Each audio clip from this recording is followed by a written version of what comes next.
Magluto naman tayo ng ginataang tilapia. At ito ang ating mga ingredients. Simulan natin i-prito ang ating tilapia. Isi-sear natin yan magkabilaan ng 3 minuto. At pagkatapos ng 3 minuto ay balik tayo muna. At lutuin naman natin ang kabilang side ng another 3 minutes.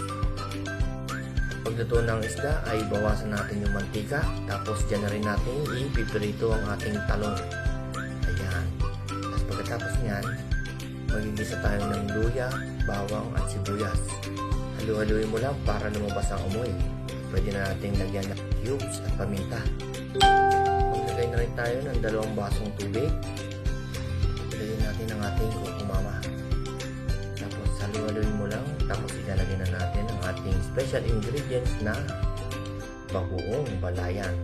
Yan ang ating ingredients.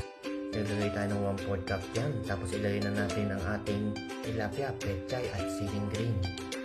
Takpan natin at isisimmer natin ng 3 minutes yan at ayan na, luto na ang ating ginataang tilapia with balayan bagoong.